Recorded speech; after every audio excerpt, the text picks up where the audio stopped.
तुम अगर अपने इस बच्चे को उस औरत को देना चाहो तो वो भी खुश होगी और तुम्हारा बच्चा भी इस दुनिया में आ सकेगा। अरे देखता क्या है, जब गई थी तब रोता था और अब आ गई है तो भाभी इनकी ऐसी एक तस्वीर खींचनी चाहिए, है ना? नीरजा, ये मिस्टर एंड मिसेस सलूजा और ये है नीरजा। अब आप लोग बैठकर इत्मीनान से आपस में सब कुछ सोच समझ लीजिए। जिसको जो भी पूछना है शर्माइए मत। ये न सिर्फ बच्चे की जिंदगी का फैसला है बल्कि आप लोगों की जिंदगी का भी बहुत बड़ा डिसीजन है। डॉक्टर से आपको ये तो मालूम पड़ ही गया होगा कि मैं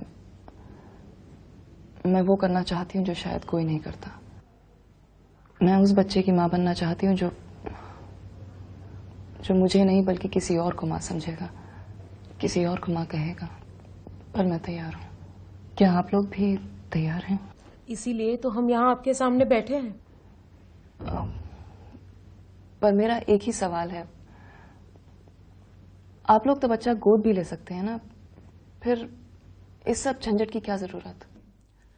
प्रॉपर्टी, करोड़ों की जायदाद, हम नहीं चाहते कि जिस बच्चे को हम अपना बच्चा कहें उसे हमारे परिवार के दूसरे लोग पराया खून समझें। हम नहीं चाहते कि उस बच्चे के साथ बाद में कोई भी नाइंसाफी हो। मुझे करना क्या होगा?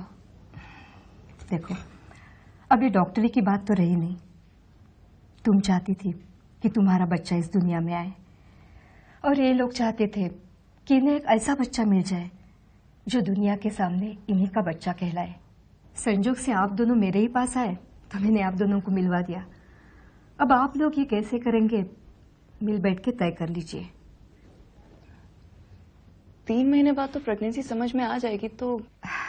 नहीं, 4 महीने तक हम संभाल सकते हैं और तुम्हारी बेट भी ऐसी है कि 4 महीने तक कुछ पता भी नहीं चलेगा।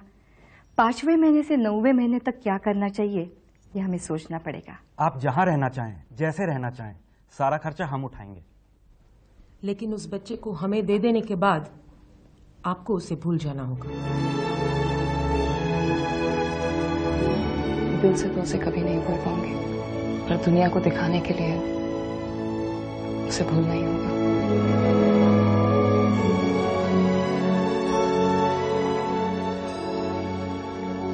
तुम्हारा ये गुस्सा बहुत भारी पड़ रहा मुझ पे। न कोर्ट में मन लगता है न ऑफिस में। कोई कुछ कह रहा होता और मुझे सुनाई नहीं देता है। हर वक्त गुस्से से तना चेहरा तुम्हारा मेरे सामने होता है और दिमाग में एक ही बात चलती रहती है, कैसे कैसे और कैसे मनाऊं नीरजा को। तो फिर मुझे गुस्सा दिलाना बंद कर दीजिए। अब इधर तुमने दिया है, दवा भी तुम ही दो। इतनी बेवकूफ नहीं हूं मैं। आपका इलाज हो गया और आप ठीक हो गए तो फिर मेरी कीमत ही क्या रह जाएगी? अच्छा, और तिल तिल करके मारना है? बिल्कुल, प्यार में स्लो पॉइजनिंग का ही तो मजा है। कहीं बाहर चल के खाते हैं, चलो। रोज घर पे मंगवाते मंगवाते बोर हो गया हूँ। फिर की आपने मुझे गुस्सा दिलाने वाली बात। जब आप मेरे पास हैं तो मुझे कोई डिस्ट्रैक्शन नहीं चाहिए। मुझे आप चाहिए 100%। क्यों 50% नहीं चलेगा? 50% किस लिए? आधा साली का आधा घरवाली का। बिल्कुल नहीं, 100%। क्योंकि मैं ही साली भी हूँ और मैं ही घरवाली भी।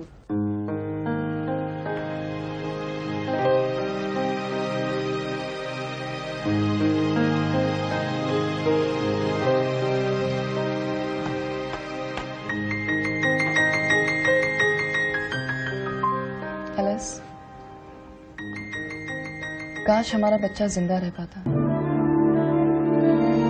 वो डॉक्टर थी ना वहाँ, उन्होंने मुझे बताया था कि आजकल ऐसे भी बहुत से लोग उनके पास आते हैं जो बच्चा गोद में ही लेना चाहते हैं, लेकिन अगर कोई उन्हें बच्चा पैदा करके दे दे तो। इस सारी झंझट में पड़ने की जरूरत क्या थी?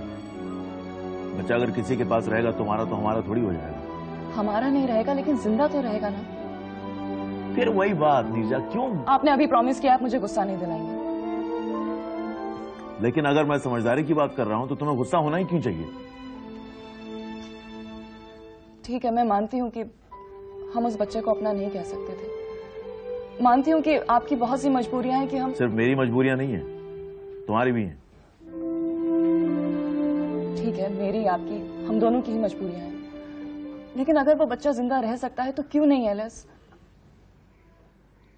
हम कोई भी ऐसा काम क्यों करें जो आगे बन के नासूर हो जाए? क्या मतलब है इस बात का? और अगर हम दोनों एक दूसरे को सही मायने में प्यार करते हैं तो छोटी मोटी सैक्रिफाइस करनी पड़ती है। ये छोटा सैक्रिफाइस नहीं है एलिस। हम लोग बहस कर ही क्यों रहे हैं भाई? अब तो हो गया ना अबॉर्शन।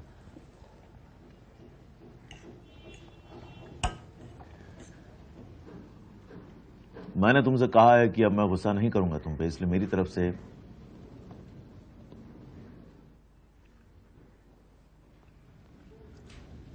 अच्छा, अगर मैंने ये अबॉर्शन नहीं करवाया होता तो क्या आप सोचते इस बारे में? बताइए ना। ठीक है, मत बताइए, मगर ये बात आपको मेरी माननी ही होगी। मुझसे अभी और नहीं होगा कि मैं रहूं तो भैया के घर में और सपने देखूं इस घर के। मैं वो घर छोड़कर सिर्फ एक घर में रहना चाहती हूँ, एक ऐसा घर जो सिर्फ मेरा घर है, पूरी तरह से मेरा घर।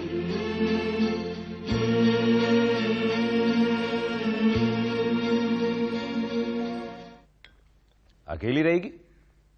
अरे पर तकलीफ क्या है तुझे मेरे घर में? नहीं भैया, वो बात नहीं है, पर मेरी पढ़ाई बिल्कुल नहीं हो पा रही है। ये लो, कोई तंग करता है तुझे वहां? अब आप तो मुझे ऐसे शर्मिंदा कर रहे हैं कि मैं सही बात बोल ही नहीं पाऊंगी। मुझे कोई तकलीफ नहीं है आपके घर में, और ना ही मुझे कोई तंग करता है वहां, पर नहीं हो पाती पढ़ाई तो नहीं हो पाती ना। श्रुति के घर भी यही हाल है। भैया आप समझते क्यों नहीं हैं? मुझे अकेलापन चाहिए, थोड़ी सी इंडिपेंडेंस चाहिए। जब जो करना चाहा कर लिया। आपके घर में सब कुछ है, पर मैं ये सब नहीं कर पाती भैया। तो ये कहना कि तुझे बंबई की हवा लग गई है। नहीं, मैं तेरे ही कहने को हाँ कह रही हूँ। मैं भी तो यही चाहती हूँ कि तू अकेली रहे अपने बल पर, जैसे लाखों लड़कियां रहती है ना बंबई में, उस तरह से। और इतना पैसा तू लाएगी कहां से? दीदी, डिपॉजिट देना होता है, हर महीने किराया देना पड़ता है। पूछिए जरा इससे कहां से आएंगे पैसे इसके पास। बात करती है अकेली रहेगी। पिछले 9 महीने से मैं कमा रही हूँ भैया, और अब तो जीजा जी ने मेरे काम से खुश होकर मेरे पैसे भी बढ़ा दिए हैं। जैसे वो दूसरों को देते हैं वैसे ही मुझे भी देंगे 2 महीने का बोनस। और फिर श्रुति की जान पहचान के कुछ लोग हैं, मुझे कम डिपॉजिट में घर भी मिल जाएगा। क्या नहीं जिया, तुमने वही घर बता दिया। तुम्हारी अकल को भी पता नहीं कभी कभी क्या हो जाता है। लीला और सतीश को अगर मालूम पड़ गया कि तुम तो वहां 2 महीने से रह रही हो, तब? आपको तो हर चीज में खामखा ही डर लगता है, कहीं ऐसा कर दिया तो वैसा ना हो जाए, वैसा कर दिया तो ऐसा ना हो जाए। अच्छा अच्छा, बोल दिया ना, अब आगे देखो क्या होता है। कुछ नहीं होगा, कोई नहीं पूछेगा कि हम वहां कब से रह रहे हैं। और ऐसे ही संभल संभल कर जिएंगे तो प्यार करने का मजा ही क्या रह जाएगा। प्यार का मजा तो अब आएगा, देखना, जब तुम्हारी दीदी हर 2 दिन बाद वहां घूमने चली आएगी। मैं बढ़ावा दूंगी ही नहीं। क्या कह के रोकोगी? मैं कह दूंगी कि घर मैंने पढ़ाई के लिए लिया, ना कि मस्तीखोरी के लिए। मालूम है तुम्हारी दीदी क्या कहेगी? क्या? इतना बड़ा घर और तेरे अकेली के लिए? पर तेरे खाने पीने का क्या? मैं एक काम करती हूँ, मैं रोज तेरे लिए खाना बना के ले आऊंगी। दीदी प्लीज तंग मत करो ऐसे। ये घर मैंने घरेलू बैठकों के लिए नहीं लिया है, यहाँ मैं और मेरे दोस्त पढ़ा करेंगे। वो तो मैं जब भी आऊंगी ना तो चुपचाप एक कमरे में बैठी रहूंगी बस। अब अगर ये सब लफड़े करने हैं तो तुम मुझे पहले ही बता दो। जान पहचान के लोगों का घर है, घर छोड़ूंगी तो डिपॉजिट भी मिल जाएगा और किराया भी। बोलो क्या करना? अच्छा चल ठीक है, हफ्ते में तो एक बार आ सकती हूँ ना? जी नहीं। 2 हफ्ते में एक बार? 1 महीने में एक बार। अच्छा चल 3 हफ्ते में एक बार आऊंगी, ठीक है? दीदी, आप ये भिंडी खरीद रही हो क्या? ठीक है, 3 हफ्ते में एक बार, लेकिन वो सब पहले से ही तय होगा, किस दिन किस समय, और ये मैं तय करूंगी। अच्छा बाबा ठीक है, जैसा तू कहे। उस दिन खाना तेरे लिए मैं ही बना के लाऊंगी, ठीक है? हाँ, और बच्चों को भी साथ लाऊंगी। और तू और सतीश अगर फ्री हो तो तुम लोग भी आ जाना। मैं इन्हें भी कह दूंगी कि ये भी आ जाए। हाँ, सब मिलके खूब मस्ती करेंगे, खूब मजे करेंगे, पूरी फैमिली की पिकनिक हो जाएगी, नहीं दीपा? अरे चल बाकी घर दिखा ना। हाँ चलो। अरे वाह, वाह, ये घर तो वाकई अच्छा है। कितना किराया दे रही है? 3000। 3000 में तो एकदम लूटे भैया। तो जान पहचान से मिला है, बताया तो था तुम्हें। आओ, पर घर भी एकदम बसा बसाया लगता है, नहीं? जैसे कोई फैमिली रहती हो यहाँ पे। हाँ।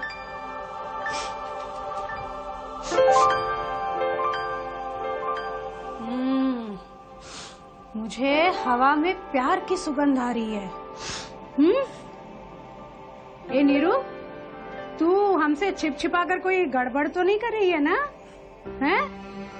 क्या दीदी, तुम्हारी नाक को आखिर क्या होता जा रहा है? जहाँ देखो तुम्हें बस गड़बड़ी नजर आती है। भाई अगर कोई हो तो बता दो, छिप छिपा के मिलने से तो अच्छा है। हाँ। क्या भाभी, आप भी किसकी बातों में आ रही हैं? दीदी का तो आजकल वो हाल है, वो कहते हैं ना कि लोगों को दाल में काला नजर आता है। यहाँ तो दीदी को पूरी दाल ही काली नजर आ रही है। हाँ, उड़द की दाल होगी। अरे ऊपर क्या है? अरे ऊपर कुछ नहीं है दीदी, ऊपर बंद है। मुझे बस इतने की ही जरूरत थी। पर इतने सस्ते में तो वाकई तुझे ये घर बहुत अच्छा मिल गया। आओ, सच में। श्रुति की जान पहचान के हैं कोई हस्बैंड वाइफ जो मॉरिशस चले गए। फिर उन्होंने भी सोचा होगा कि घर में कोई रहेगा तो घर की देखरेख भी हो जाएगी, इसीलिए दे दिया सस्ते में, और क्या। आओ। अरे वाह, तेरा किचन तो एकदम फिट फाट है। हाँ? मुझे लगा था 2-4 चीजें लाके रख दूंगी यहाँ पे, पर यहाँ तो पहले से ही सब कुछ है ना? अच्छा अच्छा, अब तुम लोग अपने अपने दिलों से धुआं निकालना बंद करो और आके बैठो यहाँ। मैं चाय बनाती हूँ।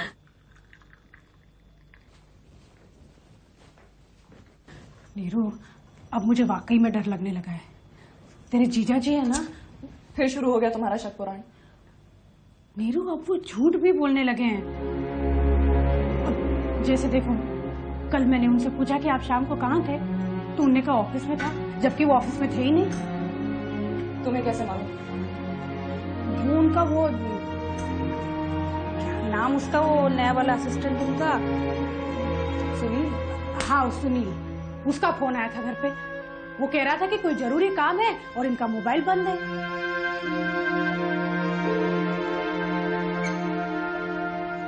दीदी, तुम्हें मालूम है जीजा जी कौन है? बंबई के सबसे बड़े क्रिमिनल लॉयर हैं वो। बड़े बड़ों का झूठ पकड़ते हैं वो कोर्ट में। झूठ कैसे बोला जाएगा उन्हें ही मालूम होगा क्या? अगर वो तुमसे झूठ बोलना चाहेंगे तो ऐसा झूठ बोलेंगे जो तुम जिंदगी भर नहीं पकड़ पाओगे। अरे ऐसे ही कहा जाता है पूछने पर। मैं कॉलेज जाती हूँ, मान लो एक दिन मैं कॉलेज गई और वहां से 10-15 मिनट के लिए कहीं और चली गई। जब तुम मुझसे पूछोगी कि मैं कहाँ गई थी तो मैं क्या कहूंगी? यही कहूंगी कि ना मैं कॉलेज गई थी। दीदी, ये कुछ और नहीं बल्कि तुम्हारी नाक का प्रॉब्लम है।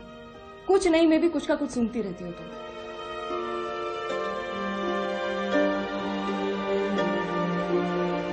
दीदी, इस शक के कीड़े को निकाल दो अपने दिमाग से, वरना तुम्हारी सारी खुशियों को खा डालेगा। चलो चाय पीते हैं।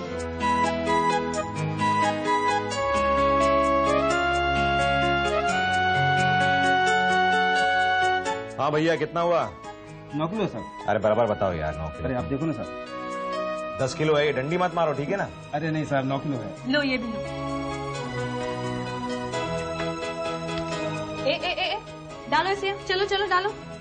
अरे घड़ी है, सेल डालूंगा ना तो अच्छी हो जाएगी, मैं यूज कर सकता हूँ इसे। कुछ नहीं, पुरानी चीजें सब बाहर। पता है, बंद घड़ी घर में रखना अपशगुन होता है। आज से इस घर में ऐसी कोई पुरानी चीज नहीं रहेगी जिसका इस्तेमाल इस घर में खत्म हो चुका हो और वो बस ऐसे ही संभाल के रखी गई हो। ये लो, पकड़ो पकड़ो इसे। अब ये क्या है? इस घर में मैं भी तो बहुत पुराना हूँ, उठा के दे दो मुझे भी। लेकिन तुम काम के भी तो हो। जिस दिन बेकाम के हो जाओगे ना, उस दिन उठाकर कूड़े के डब्बे में डाल के आ जाओगे। हाँ भाई साहब, क्या देंगे इन सब सामान का, बोलिए। 75 रुपए सर। क्या बात कर रहे हो, इतनी सारी चीजें दी है, मिक्सर है, वो कैमरा है, वो घड़ी है, तुम्हारी घड़ी से अच्छी है ये घड़ी, मालूम है ना, सेल बदलोगे तो नई जैसी दिखेगी। ठीक ठीक दो यार।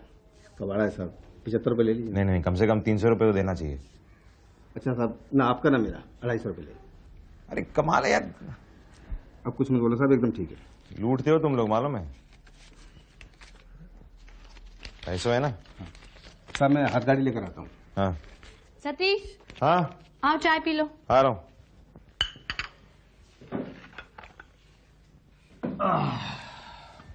सतीश, तुमने नीरजा का घर देखा? नहीं, क्यों? अरे तुम्हारी बहन है वो, कहाँ कैसे रह रही है ये भी नहीं जानना चाहते तुम? दीदी गई थी ना। मैं भी गई थी उनके साथ। पता है क्या सोच के गए थे हम लोग? कि बेचारी एक अकेली लड़की स्टूडेंट, घर लिया तो चलो देख के तो आए, कुछ सामान वामान चाहिए होगा तो खरीद के दे देंगे उससे। और जो गए तो पता है कैसा घर है? कैसा? एक स्टूडेंट के लिए तो कुछ ज्यादा ही है। बोलती है उसकी दोस्त की जान पहचान वाले का है, इसलिए सस्ते में मिल गया। लेकिन फिर भी देखा जाए तो 3000 तो सिर्फ किराया है, ऊपर से बिजली, फोन, खाना पीना, ये सब मिलाकर कम से कम 8000 का खर्चा तो होता होगा। 8000? लेकिन इतना पैसा आएगा कहाँ से उसके पास? वही तो मैं पूछ रही हूँ, क्या इतना सारा पैसा मिलता होगा उसे जीजाजी से? वैसे जीजा जी हैं तो बड़े वकील, लेकिन फिर भी 8000 क्या पता देते भी हों, नेवर नो। देते भी हो तो मुझे तो ये अय्याशी लग रही है। और ये मत सोचना कि वो मेरी ननंद है इसलिए मेरा दिल धुआं हो रहा है। पढ़ाई के वक्त इतना खर्च, मुझे तो कुछ ठीक नहीं लग रहा। तो दीदी से बात करूं क्या? जाने दो, और सबको भी तो दिखाई देता होगा, तुम और मैं ही क्यों बोले?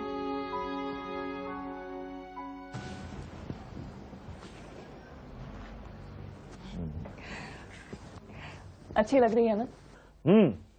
अच्छी लग रही है। कितने खूबसूरत रंग हैं। बहुत खूबसूरत है। ऐसा लग रहा है कि अगर ये नहीं होती तो कैसे कटती साली जिंदगी। किसकी बात कर रहे हैं आप? और है कौन इस कमरे में जिसके बारे में कुछ कहा जा सके? आज वापस मत जाइए। मतलब रहिए यहाँ मेरे पास। अच्छा, और लीला को क्या जवाब दूंगा? पता नहीं, कुछ भी कह दीजिएगा। क्या बात करती हो तुम? क्या बोलूं मैं उसको? मैं ये कहूं कि मैं नहीं आऊंगा आज रात क्योंकि मेरी क्लाइंट के साथ सारी रात मीटिंग चलने वाली है? क्या बोलूंगा मैं उसको? वैसे ही वो शक्की छक्की हो रही है, और इस किस्म के बहाने दिए तो किसी दिन मुझे से पूछेगी सीधा, कहीं आपका किसी के साथ कुछ चल तो नहीं रहा? पर मैं वाकई चाहती हूँ आज आप यहाँ रुके। तो एक काम करते हैं ना, क्यों रोज रोज ये झंझट वाले हम लोग? मैं रुक जाता हूँ आज रात यहाँ, और कल सुबह सबके सामने जाकर हम लोग कह देते हैं कि एक दूसरे से हम प्यार करते हैं। साला झंझट ही खत्म, जो होगा साला देखा जाएगा। रास्ते आपको ढूंढने हैं, मुझे नहीं मालूम कैसे। मैं सिर्फ इतना चाहती हूँ कि आज आप मेरे साथ रुकें। Are you serious? You bet I am. ठीक है नीरजा, मुझे लगता है आज हमें इस बारे में बात कर ही लेनी चाहिए कि हम लोग क्या चाहते हैं। एक रात, सिर्फ एक रात एलिस। मैं उसे एक रात की नहीं, उसके बाद की भी बात करना चाहता हूँ। आपने कहा है आप सब कुछ दे सकते हैं मुझे। हाँ, लेकिन वो सब कुछ क्या? हर रिश्ते की अपनी कुछ बंदिशें होती है नीरजा। उन बंदिशों को तोड़ेंगे तो कुछ भी नहीं बचेगा, सब कुछ बिखर जाएगा। सब कुछ बिखर जाएगा नीरजा। तुम चाहती हो ये हो जाए? मैं तो सिर्फ इतना चाहती हूँ एलिस कि जो मुझे मिलना चाहिए वो मुझे नहीं मिल रहा। जिस औरत से आप प्यार नहीं करते उसकी बगल में लेटकर आप सारी रात गुजार देते हैं, और मैं करवटें बदलती रहती हूँ। मुझे मालूम है कि बंदिशें हैं, लेकिन इतना भी मत बांधिए अपने आप को कि मैं सारी रात का अकेलापन झेलती हूँ। मैं उसके बदले में मांगा तो सिर्फ एक रात ही तो। ये नहीं हो सकता है Neerja. Please try and understand नीचे। प्यार का मतलब ये तो नहीं होता कि हम लोग अपने होश गंवा बैठे। मैं तो अपने होश गंवाए बैठी हूँ। मुझे एक सिला चाहिए, एक थॉट ठिकाना, कहीं कहीं पहुंचने का एहसास। तो आज ये घर, ये ठौ ठिकाना नहीं है तुम्हारा? ये थॉट ठिकाना तब तक नहीं होगा एलिस जब तक आप यहाँ नहीं होंगे मेरे पास। तुम्हारा मतलब मैं लीला से तलाक ले लूं और तुमसे शादी करूं? मुझे नहीं मालूम आप क्या करें। रास्ता आप ही को ढूंढना है एलिस, क्योंकि आज जहां मैं खड़ी हूं वहां तक आप ही ने मुझे पहुंचाया।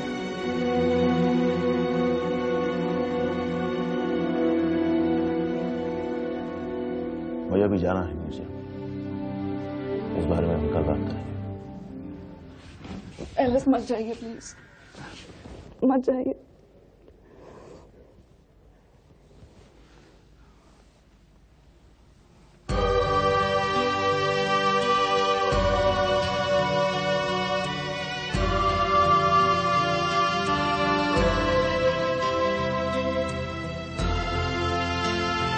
मुझे अब आप आधे अधूरे नहीं बल्कि पूरे चाहिए, पूरी तरह से मेरे। मैं भी एक औरत हूं और मुझे हर वो सुख चाहिए जो मेरा है, घर, प्यार, बच्चे, सब कुछ।